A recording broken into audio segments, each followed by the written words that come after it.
Hi guys, thank you for tuning in. Appreciate it as always. I'll start off with Happy New Year to everybody. I hope you all had a good one.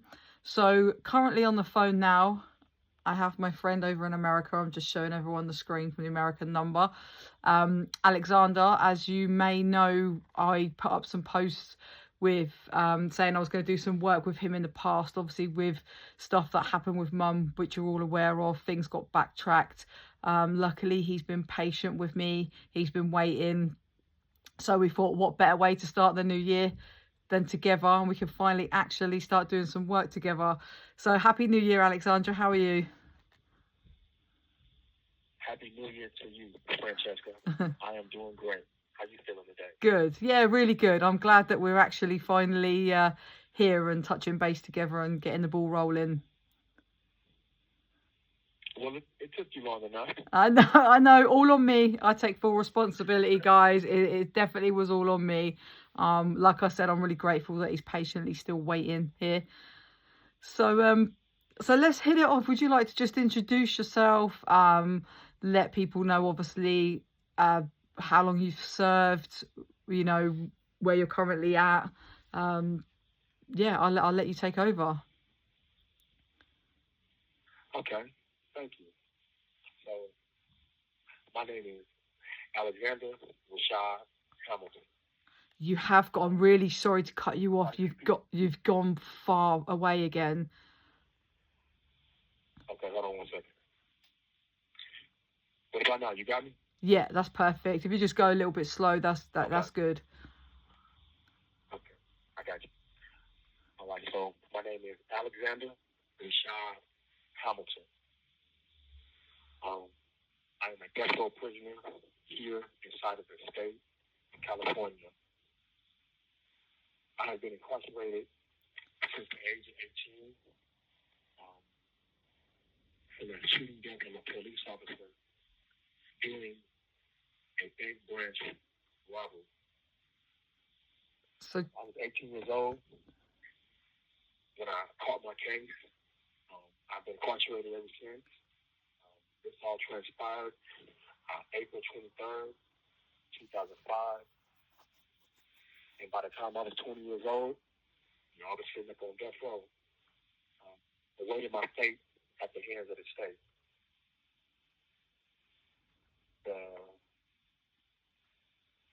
The strangest thing about my whole situation is this call and your telephone number will be monitored and recorded. Since the very beginning of my incarceration, it's like something was always telling me to just hold on, stay strong. This is not the end of the road. It was almost I almost felt like it was a trick that I was playing on myself in the name of keeping myself strong, stemming from the fact that, like I said, I got arrested when I was 18. I'm 20, before I'm even able to legally drink, I'm looking at a death sentence.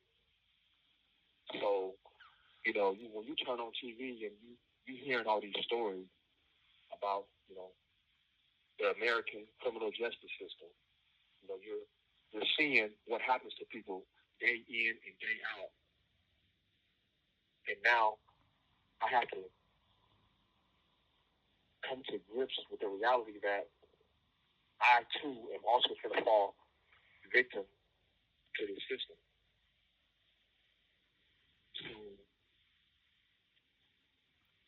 mentally, this was me just preparing myself, just stay strong, because I knew that I had a long road ahead of me.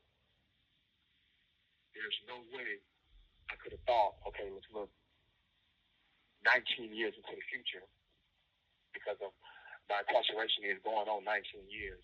There's no way I could have been able to fast forward and really be able to see that, okay, well, I had the right mindset from the beginning. I just don't know 100% where I got this energy from. So now, just looking around me and just watching people go home understanding that I've been living through this criminal justice reform. You know, like, as I got to learn about the system and realize that, you know what, like, man, I ain't got no hope. I don't have no action. Like, there's nothing for me. And now I'm looking around me and I'm watching many people go home after, 40, 30 years. And it's just like, you know what? I am glad that something told me to, just hold on and stay strong because, like I said, change is coming. And it also has a lot to do with the fact that from the beginning, like, I've always taken responsibility for my actions. I've never blamed anybody for the position that I placed myself in. And that's made it easier for me to, like, simply put one foot in front of the other and keep pressing forward. So reaching outside of these bars and concrete enclosures was always natural to me because I felt that I don't want to be cut off from society. Even though I am, like, I need to have understanding of who's out there. I need to have these human interactions because, like I said, mentally and spiritually, looking at a death stream, you're being pulled every which way. And I'm just grateful that, throughout this time, I haven't broken. I'm grateful that I haven't took a turn for the worse and just getting caught up in a whole lot of nonsense or leading an extremely destructive lifestyle behind these walls simply because I was hurt. And we all know that hurt people hurt people. And I'm just grateful that, when I had my folks reach out to you, I'm grateful that you was able to say, you know what, I would like to get to know you. I would like to talk to him, and I would like to give him a platform so he can share himself with the world. Because I would like for the world to know who Alexander Rashad Hamilton is. Oh, we will get that done, my friend. We will get that done. Do you know what? I mean, I take my hat off to you. Like, being in prison myself, it takes a lot.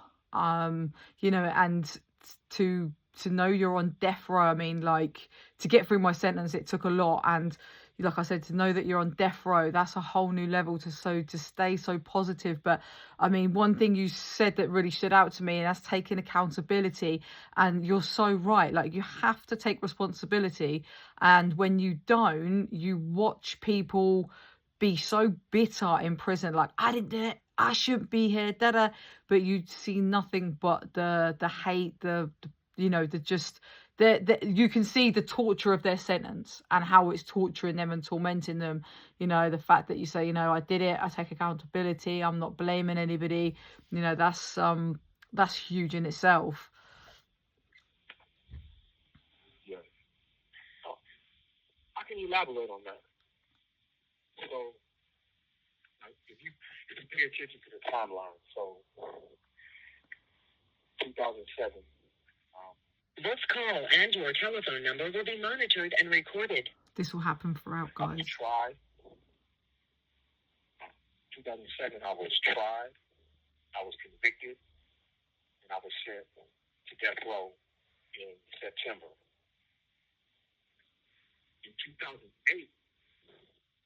remind you, the United States of America is getting ready to see the first black president, Barack Obama. At the very same time, you have, I believe, iPhones and smartphones have just taken off. I understand, they're not the same, but smartphones have just taken off. So the first year of my incarceration on death row, when I first bought my TV, one of the first things that stood out to me were police officers getting away with shooting unarmed black people. As soon as I got to death row, But mind you, this is the same thing, same situation that I'm in prison for. As I'm being held accountable for my actions, I'm watching officers of the law get away, scot-free, not even charges filed for the same thing. And for the life of me, I couldn't wrap my mind around it. I can imagine. I just couldn't wrap my mind around it because I'm like, wait a minute. There is zero accountability on these officers. And it's like I say, it's nationwide. It ain't just one city, state, or region. It's nationwide every time I turn on the TV. So early on, what I learned was you have to look at everything individually. You can't paint with a broad stroke and just paint everything the same color. It doesn't go like that. So never mind the fact that I'm furious, I'm frustrated, I'm hurt, and now I'm starting to go numb because they getting it passed and I didn't. And that's when I told myself, I said, look, that situation, those situations, they're not your situation. If I'm going to grow up, if I'm going to mature, if I'm about to evolve into anything, then I have to turn this TV off, I have to focus on myself, and I have to mentally make that transition of let me focus on me, let me focus on my situation, let me do what's right for me, because looking at that TV is only going to piss me off. It's only going to take me back. Angry people aren't that productive. Like, you really can't do nothing when you're mad.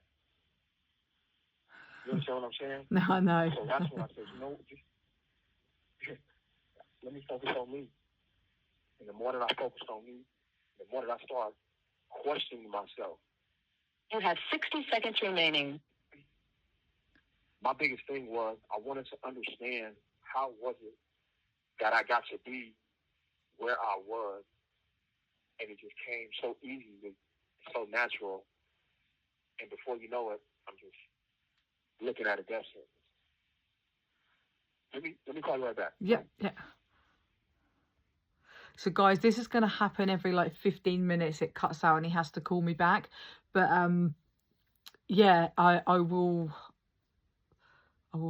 get subtitles up, but at this point you're already going to know. So for some reason he sounds so far away, muffled, but I'm hoping this comes out all right, because yeah, we're going to have some really good work going forward, and obviously this is unfortunately the only way that I can get it up, but we will be doing some lives. So what I'll be doing is, once we do, a couple of calls together, we're going to hit up a live so you can do free for all. I will give you a good couple of days notice as well. I'll make sure you know that, if you're prepared to know when he's coming on, so you guys can ask the questions yourself and he'll answer it on a live, just like I'm talking now, but obviously alive for the first time. So if you're new to my channel, thank you for tuning in as well. Much appreciated. Here we go. And thank you for your patience as well, for staying tuned, because this is unfortunately the only way it's going to work between us going forward. So if you're still watching, I appreciate it. This call and your telephone number will be monitored and recorded. You have a prepaid call. You will not be charged for this call. To accept this call, say or dial 5 now. Hey. Thank you for using Global Tel Link. Hello? Hello. Yes, that's right. Okay. So I've got a question for you. Oh, sorry, go on. You carry on. No, go ahead. So obviously we've had conversations already, so this is why I now know this, but obviously I'm very naive to death row.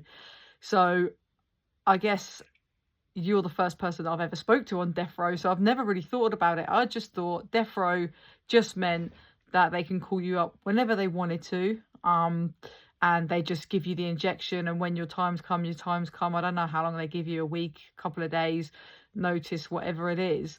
But I just thought that that could be called upon you at any time. So whether it's 2 years, 10 years, 20 years, but that's not quite the case. So do you want to explain and like elaborate on that a bit for us? Okay. So the legal process of a condemned prisoner, a death row prisoner, starts off with your automatic appeal. From your automatic appeal, it goes to your habeas corpus in the state. After your habeas corpus in the state, you get your federal habeas corpus. After the federal legal ramifications are done, all that legal stuff on the federal thing, that's when your appeal is officially over, and you basically go on a list to be executed. Now, let me back up a little bit. For starters, death row prisoners wait from 4 to 7 years on a regular simply to get an automatic appeal attorney. There have been a few cases where people waited, up to about 10 years, which is extremely long. Sorry, did you say 10 years then? As soon as you do, yes, some people have waited 10 years simply to get an automatic appeal attorney. Yeah. Now, as soon as you get here, you sit here 3, 4, 5, 7 years, you get your automatic appeal attorney. The first thing that they tell you is, okay, well, I'm just perfecting the record. So any issue that you have about guilt or innocence, you can bring that up later with your habeas counsel. That'll be 20 to 25 years down the line. Now hear me out. As soon as you get an attorney, the first thing they tell you is whether you're guilty or innocent, like that has nothing to do with nothing. That's not what your direct appeal is for. The habeas investigation, we will do that later, 20 to 25 years later. Oh, wow. That right there, in and of itself, is a violation of law. And every single condemned prisoner has experienced it. But is that not a... prisoners... Sorry. I mean, is that not a good thing, though, that it can take 25 years? Oh, okay, all right, so it's a negative thing if you can get out and you can get it dropped to manslaughter or murder or whatever. But, I mean, in the same aspect, it buys you a lot longer if you don't. Like, death's not upon you yet. Okay, now watch this.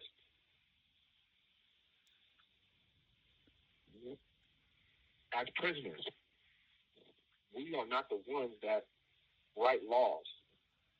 We don't write the penal codes. Neither have we written the United States Constitution. So you have rights that are protected. The first thing they do as a death row prisoner is violate your rights illegally. So just think about it. Think about it as an innocent person. Let's talk about an innocent person right now. Let's say that you get caught up in something and there's no secret that you have nothing to do with this. Let's just say that this murder, because you have to be involved in some sort of murder to be sent to death row. So let's just say this murder happened in front of a liquor store on camera that you clearly didn't have nothing to do with. And the police get there and they arrest you. Yeah, I hear now, you. In your mind, as an innocent person, the only thing you're thinking about is, whew, soon as they look at this video camera, I'm gonna go. But what happens when that video just disappears? So now you're sitting up in jail years later. You end up on death row. Oh, God. And you waiting on this video camera footage. First thing they tell you when you get a lawyer is you have to wait 20 to 25 years before we do any sort of investigation. Yeah, no, You see? Yeah, no, I hear that 100%. Yeah, that's when you flip the table and like, wow, that would kill my soul. Yeah. So when it comes to, for instance, I'm still in my automatic appeals phase. So I'm going through that right now. The thing about it is, we get these attorneys. I'm not throwing shade on all attorneys. That is not what I'm doing. However, as a death row prisoner, the majority of us, not all of us, we get these attorneys who are in it's like a little monopoly. It's like a little fraternity of lawyers that deal with death row prisoners. And they just don't let any lawyer handle your case, whether they're qualified or not. So you have death row prisoners that have attorneys, as myself, who absolutely refuse to interact with them on any level. So I have an attorney who I can't call him, don't talk to him, even when I was up in the Bay Area. This call and your telephone number will be monitored and recorded. When I was in San Quentin, and I was 30 minutes from him, he came up there to see me twice in I don't know how many years. Don't know what's going on with my case. I just recently got something in the mail saying that they're filing something under the California Racial Justice Act. I just got that probably like 2 weeks ago. But prior to that, I haven't talked to my attorney in years. Wow. And legally, he does not have no obligation to interact with me at all. Brilliant. You're getting these, yes. So you're getting these lackadaisical, not caring attorneys who are picking up all these death row cases and they just sitting back filing extensions of time for the next 20 to 25 years getting paid. So it's like, wow. Yeah, that's. So I don't have to worry about, like right now I don't have to worry about my name being put on a list because it's a whole list of appeals I got to go through, from automatic, habeas and a federal habeas. That's all going to take at least 30 years, at the bare minimum 30 years, because I'm indigent and I'm not paying for my own attorney. Yeah. Now, if you're paying for your own attorney, whole nother ballgame. That's a whole nother ballgame. So it's like it really ain't no rules. It's like you make your own rules when you're dealing with the death penalty and if you got money. So would you prefer to be paying for your own attorney, or would you prefer to wait these like 30 years? Like if you had a choice. In my situation. Yeah, like if you had a choice and someone said to you tomorrow, I will pay your solicitor fees, would you want that, or would you prefer to wait the 30 years? Because okay, do you get where I'm coming? Because if you get it done quicker, yes I do, and then it doesn't go your way, then you can go on death row any time. Whereas if you wait the 30 years, you've got a while, and if like. You know where I'm going with it. Exactly what you're saying. Yes, I do. I would take the paid attorney because of all of the changes in the law that I have sat back and witnessed. Everything that I've read, everything that I've seen on TV, because of the people that I know, the death row prisoners that I know since 2018, I know about 5 people that actually left death row and went to the streets, which is something that prior to 2018, I never seen, because we were just stuck up there for years and years. It's like there was no movement on nothing. But since 2018, I've seen about 5 people leave death row and walk home. I've seen one of them. I forget his full name.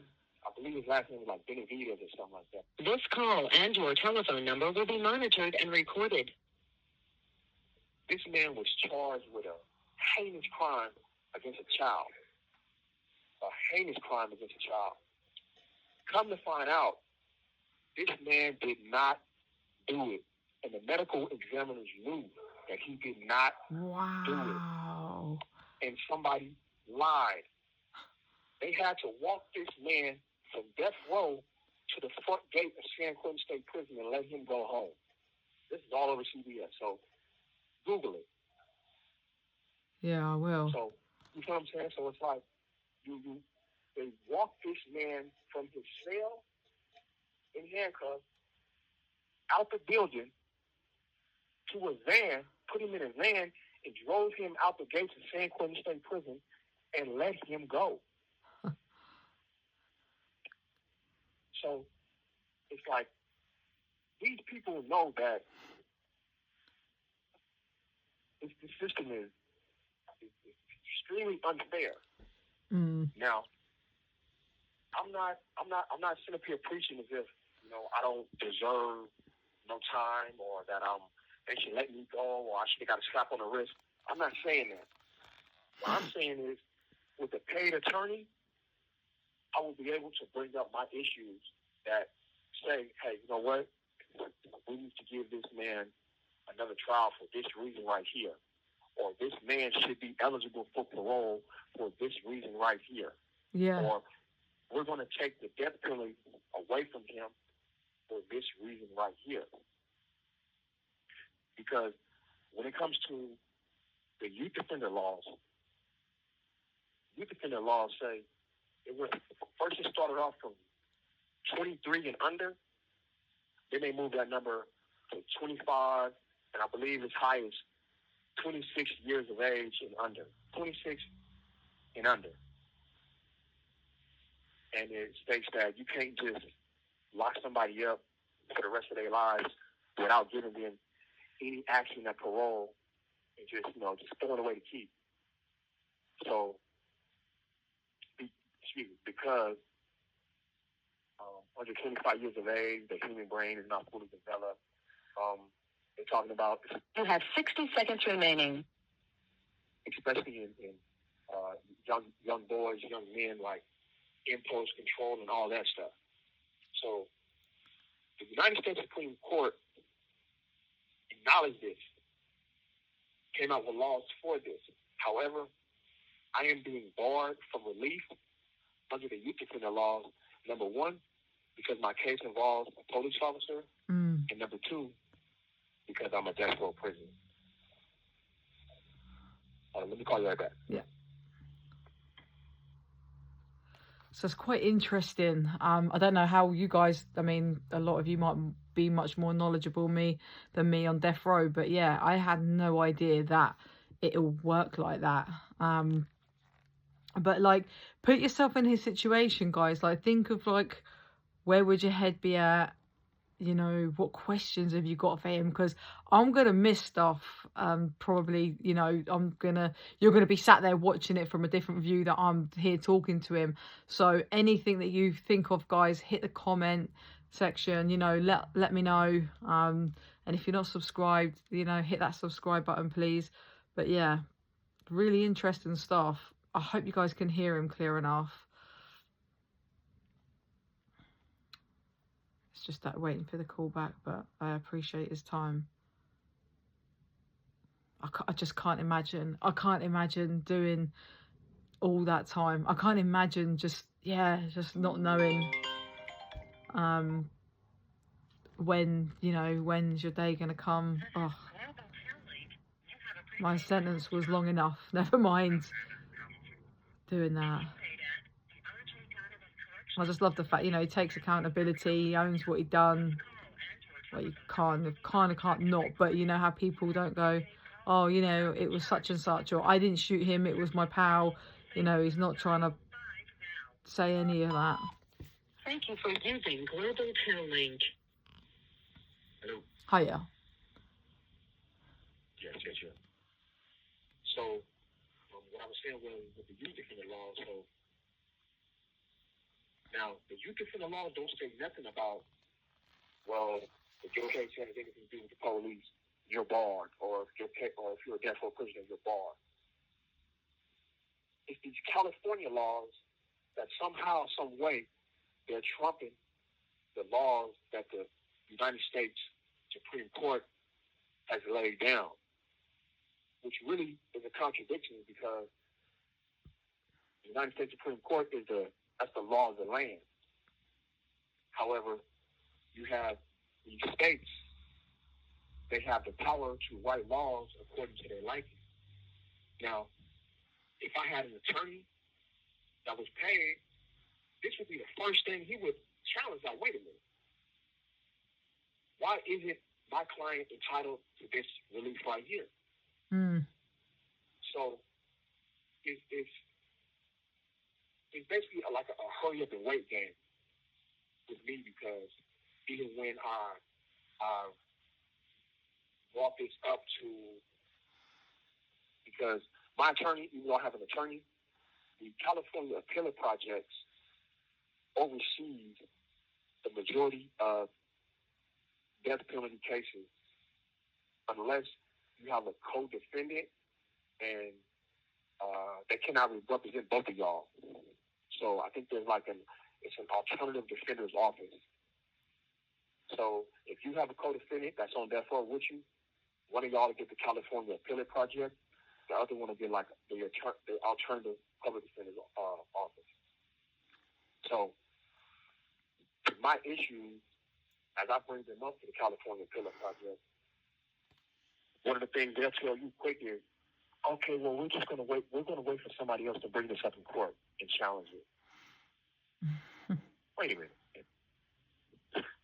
Hold on.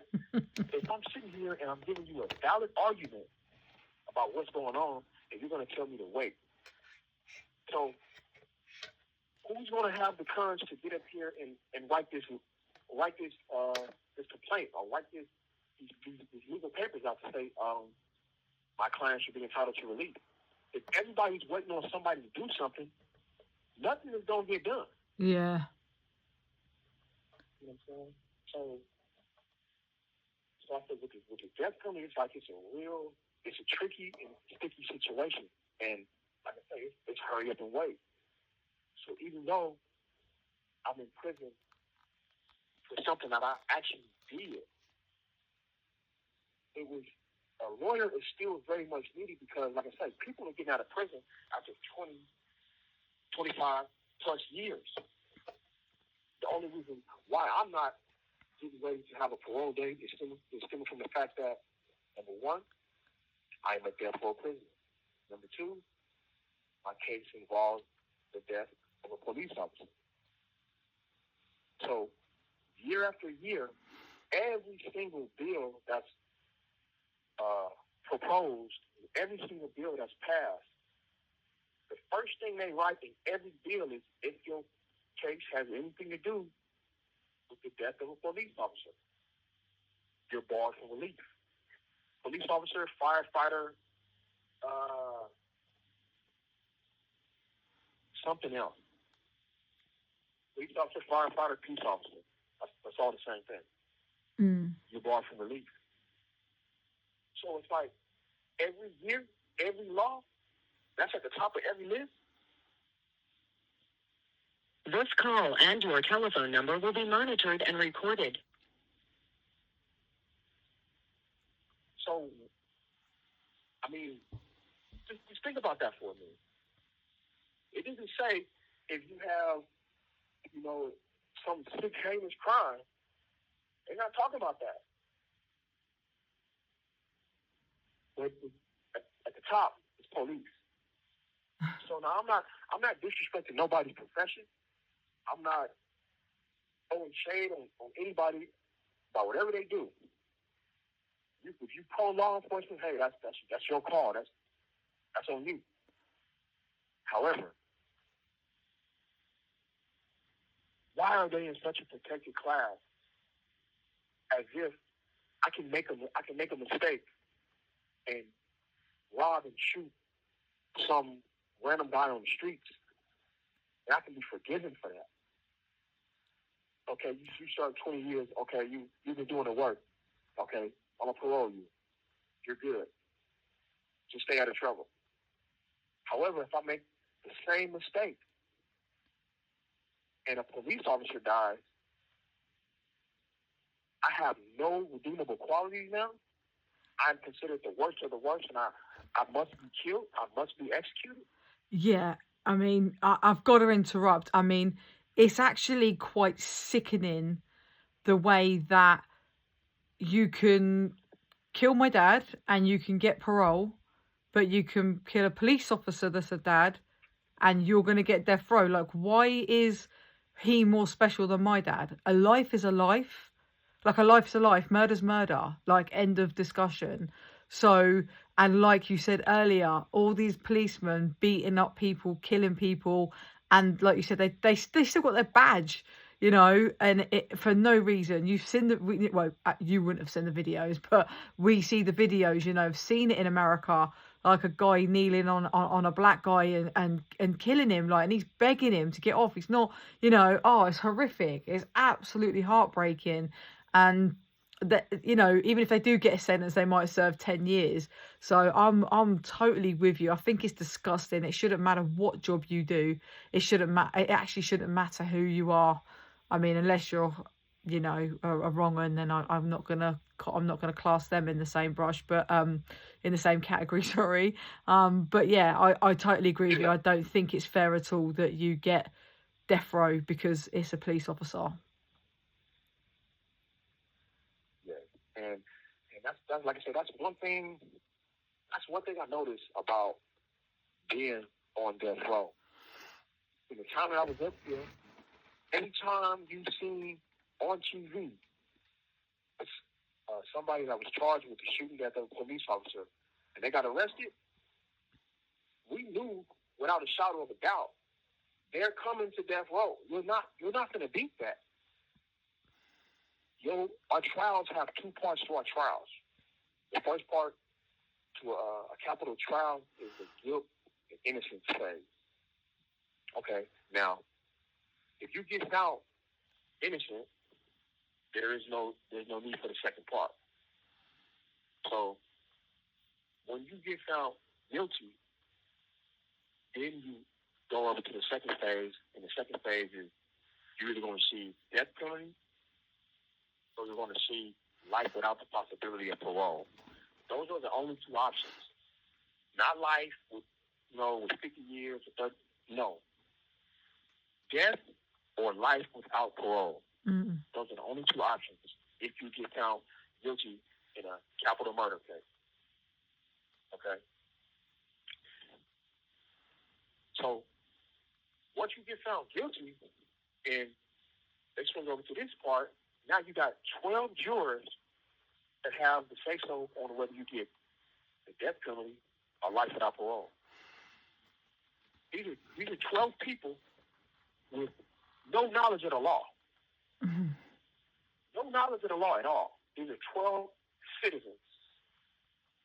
And they're going to have the final say as to what sentence that you get.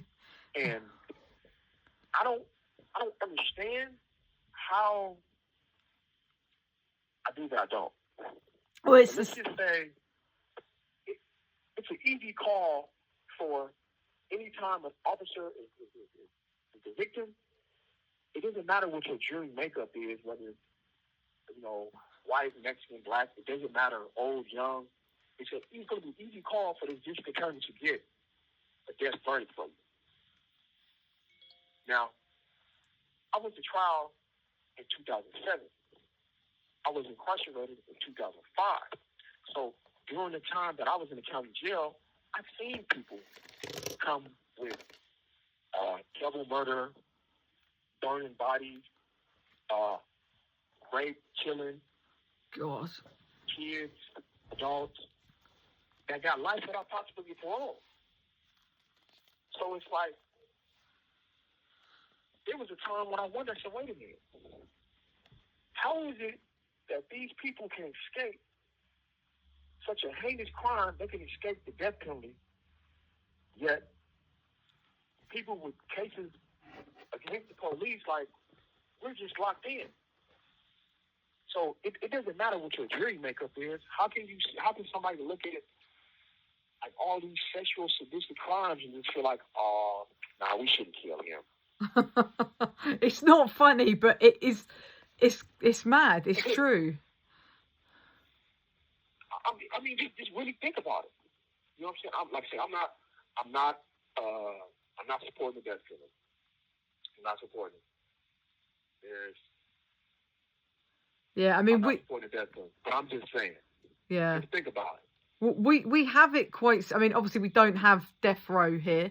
The death penalty is not a thing. But we have what's called a jury, and it's 12 citizens or however many they have over here, and they basically, you'll go up on trial and they'll make a decision whether you're guilty or not. They'll listen to all the evidence or make believe evidence or whatever, and your whole future is in their hands. So if you're innocent, but they decide, nah, I think the my God, what's the word I'm looking for? I've gone brain dead. The evidence, sorry. We think it goes against you. We think you're guilty, even though this person's not. And they go, yeah, in favour of guilty. Bang, you're going to jail. Yeah, same thing with us over here. Yeah, it's mad. And I'm not encouraging anyone or any system to be soft on crime. But what I'm saying is, like, there has to be some sort of uniformity and fairness somewhere. It's like we can't just keep. If we're gonna keep bending rules for our friends, or we're gonna keep bending rules for a person with a certain amount of money, it's like it's just hypocrisy. There is no justice system in the justice system. I truly believe justice is stolen revenge. I believe that justice has more to do with, if I steal something from you and I can look you in your eye and say, you know what, I was wrong for that, excuse me, I apologize, allow me to make this right, that's justice. Yeah. But when we get over here into the lane of death, murders, like, even in my situation, like, you can't really. This call and your telephone number will be monitored and recorded. Hey, give me 1 minute, because I gotta call you right back, because it's, it logs out after an hour. So let me call you right back. Okay, no problem. So yeah, that's crazy. I think it is. It's very true. I mean, some people might not agree with that. I kind of get it. An officer, they go above and beyond and stuff, and they put their lives on the line for people. So I kind of get that bit. But murder's murder. I don't think it makes a difference what job role you're in, age. It doesn't matter because you're 80 years old and someone's killed you, you've lived your life. It doesn't make a difference if you're two. Like, murder's murder. I think there should just be one punishment, even if it is life without parole. And like he said, he was 18 years old at the time, and in America, he wasn't even legal to drink. So he's not a man. He's made bad choices, and yeah, he needs obviously anyone that takes a life should be punished. I mean, it's different, you know, if so, like, let's just say I had a fight with somebody, they say they come at me and I've punched them, they fell over, they've hit their head and died. That scenario is a little bit different, but that's not murder.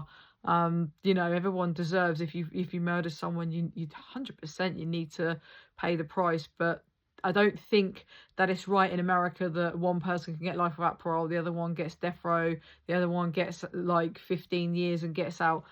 I think there's a lot of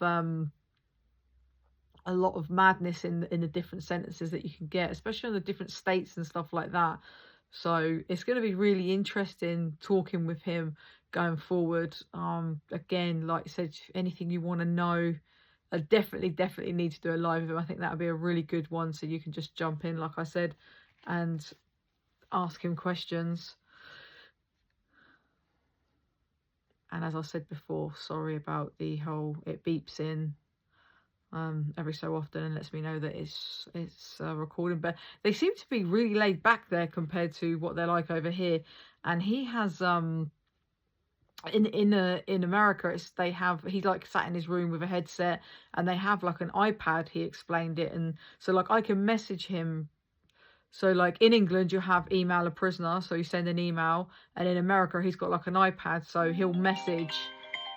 I can message him and he can pick that up at any time of day or night.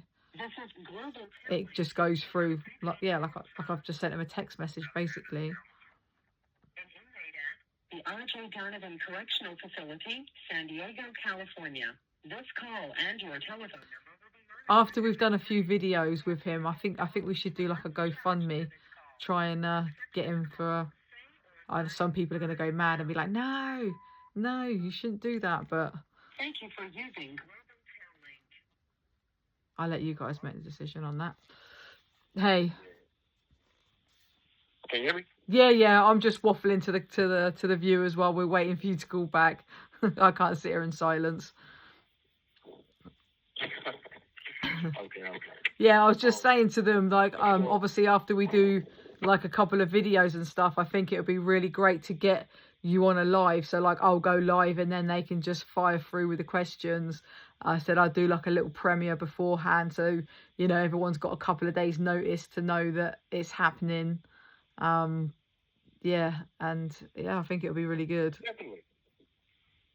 So, you know, just baby steps. Yeah, no, 100%. Yeah. So I think we got time. So I think what we might do then is I think we might just wrap it up here. I don't want to give too much to the viewers too soon. It's been a brilliant introduction. Obviously, I've already had the pleasure of having conversations with you and stuff. But yeah, I think if we go any further, we'll go way in too deep, and I think we'll be here all night. You know what me and you get like anyway when we're on the phone. Oh yeah. And I feel you on that too. And like I say, it was just like, you know, I'm having a conversation with you at the same time. You know, I'm having a conversation with the world. So, you know, that's always a good feeling for me. And I do appreciate your time, your energy, and I appreciate you allowing me to share myself on your platform. Oh, no, you're so welcome. I just appreciate you being patiently waiting and, yeah, and still being here after me messing around a bit. You know, I take full responsibility to that. But things are good now. New year, moving forward, new start. And this call and your telephone number will be monitored and recorded. Definitely. Yeah. Definitely. It's only onwards and upwards from here. Onwards and upwards. That's it, and that's all. So, yeah, like I said, thank you for allowing me to begin to introduce myself to the world. And like I say, there's more to come. Oh, loads. The thing is when me and you get going, we don't stop. That's why I'm thinking I'm going to be sensible. You know, we've been on the phone for nearly an hour. And if I hit a topic, I know I'm going to want to know about it. You're going to want to be, you're very passionate, which I like. And you're just, you know, I think it'll just go on and on and on. And I don't want, like I said, I don't want to give too much too soon, guys. Sorry. They're probably like, no, I want to hear more. You know what? What? You know what? Next time, because remember, There's 5 questions. Next time, remind me about the 5 questions. I believe we can get into that. Yes, I will. Do you know what? I'm going to leave you on a thought. I'm going to fling 2 of them now, but I'm going to leave the viewers, I'm going to leave them on suspense for the answers. So 2 that stood out, and if you guys are watching who asked these 2 questions, 1, but do not answer now under no circumstances, okay? We're going to keep this for the next video. 1 was, what would your last meal be? And Last meal. yeah, if you knew that they give you whatever meal, don't they? Is that like in the movies, or is that a thing? If if they say to you, oh, like your time's come and you're up on death row in 2 days, what would your last meal be? And the other question was, if you had a choice of having the injection in the beginning, and no, that's no good now, because obviously that's been answered actually. So I was going to say, one was if you had a choice of having the injection like there and then in the beginning or waiting, what would you rather? But obviously I think after the conversation we've just had, we already know that answer, because there is hope. Oh, I can still answer that next time. Mm-hmm. I can still answer that because it's still there's another perspective to it as well. Okay, cool. All right, well, I'll leave you with them. Guys, before you hang up, guys, please hit the comments. So next time we're going to do some questions. So if you want any answered, hit up in the comments now. Thank you all for tuning in and watching, and we will be back soon.